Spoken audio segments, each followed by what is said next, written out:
Hora de falar sobre uma reviravolta envolvendo o lateral esquerdo brasileiro. Outro dia fiz uma lista de jogadores importantes cujos contratos se encerram na metade do ano. Eles poderiam chegar de graça para o seu clube do coração. E eu incluí na lateral esquerda o Matheus Reis, jogador de 30 anos de idade que pertence ao Sporting de Portugal. Ele foi campeão português e da Taça de Portugal. Decisão da Taça de Portugal aconteceu no último final de semana, vitória contra o Benfica. Até por conta dessa boa fase do time dele, que é titular, o Matheus Reis negociava a renovação de contrato no Sporting. Mas um episódio da final contra o Benfica deve mudar tudo. O Matheus Reis acabou pisando sem querer na cabeça de um dos adversários, o Belotti. E depois da partida, diante da repercussão desse pisão, o Matheus ironizou e minimizou o Benfica, afirmando que os problemas do rival são muito grandes e que estavam tentando arranjar desculpas. A partir daí, o Matheus Reis passou a ser perseguido por torcedores do Benfica. E essa perseguição envolve ameaças. Por exemplo, foram até a escola do filho dele para prometer causar com o filho dele no futuro não tão distante. Já na caixa de correio da casa onde mora o Matheus Reis, foram encontradas fotos da família e os horários em que a família se desloca. Isso causou enorme preocupação e a esposa do Matheus Reis, que está grávida, decidiu mudar toda a programação da família. Eles passariam férias em Portugal e voltaram às pressas ao Brasil. Há quem garanta que o Matheus descartou a renovação de contrato no Sporting e pode preferir ficar no Brasil em definitivo. Vale a lembrança de que o contrato dele está se encerrando no Sporting e não haveria a necessidade de pagamento de qualquer compensação financeira ao clube português. O Matheus Reis pode surgir como boa alternativa para a lateral esquerda de clubes brasileiros depois desse episódio nada gratificante nem edificante. Para contar uma curiosidade, Olivier Giroud, atacante francês hoje com 38 anos de idade, está sendo oferecido para clubes brasileiros. Pude apurar que um empresário brasileiro com bom trânsito na Major League Soccer recebeu a autorização dos representantes do Giroud e também do Los Angeles FC, com quem o Giroud tem contrato até dezembro, para buscar interessados no Brasil. E ele já começou a fazer sugestões para clubes grandes do país. É bem verdade que as primeiras conversas não foram muito bem sucedidas. A avaliação desses clubes procurados é de que o Giroud já não entrega como em outros tempos e tem um custo bem alto. Na atual temporada, o Giroud soma apenas 12 jogos e 2 gols, não é titular há 5 partidas e em 3 desses jogos nem saiu do banco de reservas. É bem verdade que nos outros 2 marcou um gol e deu uma assistência. O salário dele na Major League Soccer, R$1.700.000 por mês brutos. Com descontos, devem sobrar para o atacante francês algo na casa de R$1.100.000 mensais. Pergunta que eu deixo para você é: o ex-atacante da seleção francesa, com passagem em vários clubes grandes e também que fez sucesso com a camisa da seleção francesa, caberia no seu time do coração? Los Angeles FC promete não cobrar absolutamente nada para a liberação do atleta. Resta que algum clube brasileiro demonstre interesse. Já usa espaço para comentário e diz o que você pensa sobre o Giroud. E o Cláudio Rezende está na área, com notícias do Atlético amanhã. Tem jogo decisivo na Sul-Americana. Um abraço, boa noite, Cláudio. Boa noite, Cirilo. E só a vitória interessa ao Atlético. O Cienciano tem um ponto a mais e os peruanos jogam pelo empate para garantir o primeiro lugar do grupo. Pro Atlético, os 3 pontos, né, vencendo, ultrapassa o Cienciano e garante a vaga, porque só um time de cada grupo vai direto às oitavas. O segundo colocado tem que disputar o play-off contra um dos times que vão vir da Libertadores, né? Aqueles terceiros colocados dos grupos da Libertadores tem play-off aí com esses segundos colocados da Copa Sul-Americana. No Galo, a boa notícia hoje é que o Bernard, que ontem ficou fora do treino, ele participou normalmente, já melhor da gripe, e aí o Cuca pode, inclusive, se quiser, repetir o time, né? Que jogou contra o Corinthians no fim de semana. É bom lembrarmos que o Atlético ainda não vai ter Guilherme Arana, Coelho, que são 2 titulares importantes, seguem em tratamento de lesões musculares. Agora há pouco, Cirilo, teve uma vitória importante também do Sub-20 do Atlético.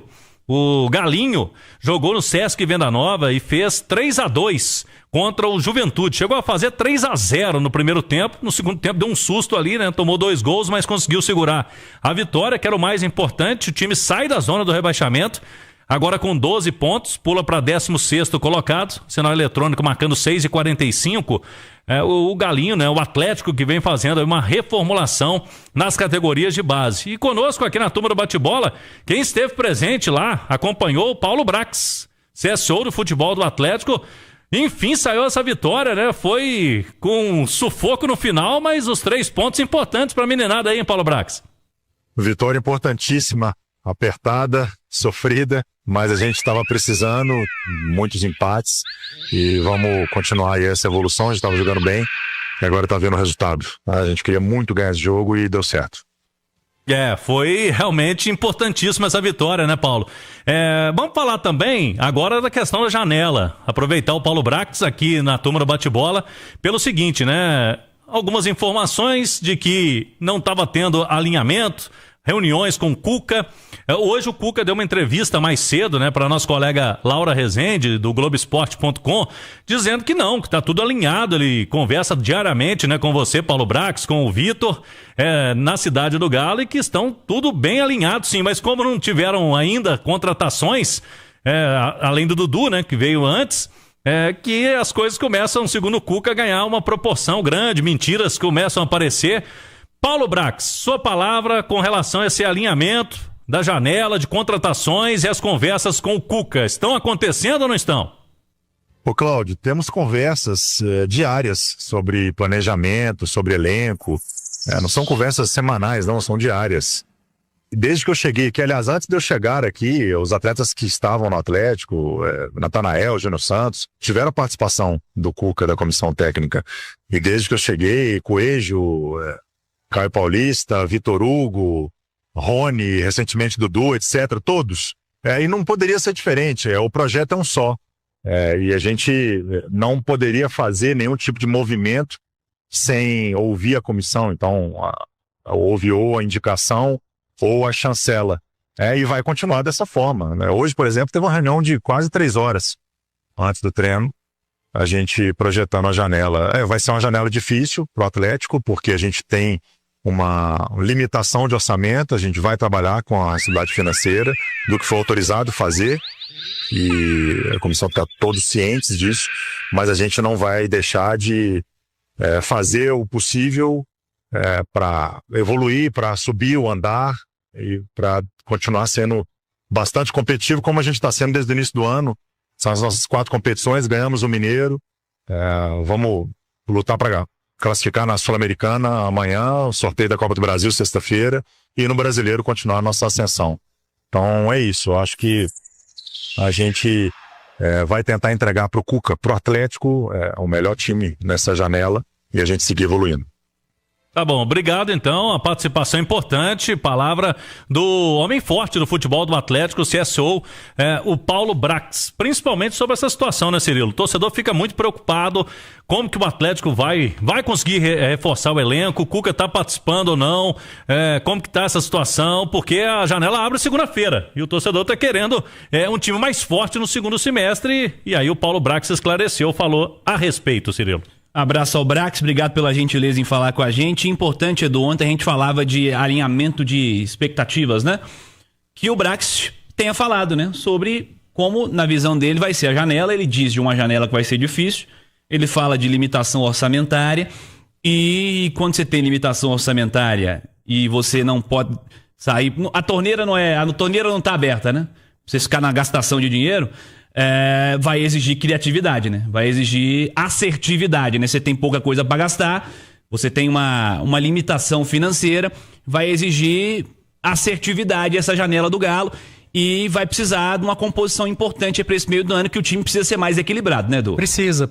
O Cuca já falou que precisa de reforços, não são muitos, mas são reforços pontuais e importantes para justamente dar equilíbrio não só ao time principal, mas ao elenco, principalmente. Você precisa de elenco, Cirilo. O Atlético precisa equilibrar o seu elenco, e já desde o ano passado. Por quê? O reflexo está no campo. O Paulo Brax falou do time sub-20 que empata muito. O profissional é a mesma coisa. Os últimos 16 jogos do Atlético, a metade foi empate. Foram só 2 derrotas, mas são 8 empates nos últimos 16 jogos. Se você fizer o recorte para os últimos 11 jogos, só tem 1 derrota, mas são 5 empates. Um empate na Copa Sul-Americana, na fase de mata-mata, pode te levar à próxima fase. 2 empates. Na Copa do Brasil é a mesma coisa. Agora, uma sequência de empates no Campeonato Brasileiro te leva para a ponta de baixo da tabela. São Paulo tá aí para contar a história, né? Isso, e o Atlético ano passado também. Empatou muito. O América, ano passado, na B, empatou muito e ficou pelo caminho. O campeonato de regularidade, o campeonato brasileiro, ele não permite empate. Porque o empate, você perde 2 dos 3 pontos. Você perde muito mais. Agora, o mata-mata é diferente. Então, para o Atlético ter esse equilíbrio, não só de elenco, de time, mas nas competições, é fundamental que se acerte, que seja assertivo nas contratações. E mais uma rapidinha. Eu espero que esteja alinhado mesmo lá dentro e que não tenha gente dando notícia que não tem conversa e gente dando notícia que tem conversa. É preciso que lá dentro do clube as notícias sejam alinhadas também para a imprensa. Então, torcedor do Galão da Massa, ficamos por aqui com o vídeo de hoje, trazendo as últimas do Atlético Mineiro para você. Se gostou do vídeo, deixa aquele like, se inscreve no canal e ativa o sininho também de notificações para você não perder nenhum conteúdo aqui no canal Corte do Galo. Já vai deixando aí o seu palpite para a partida de logo mais entre Atlético Mineiro e Cienciano pela Copa Sul-Americana às 9h30 da noite. Comenta aí qual o seu palpite para esse jogo, que o Galo vai se classificar em primeiro lugar. Deixa aí nos comentários. Forte abraço a todos e até o próximo vídeo aqui no canal.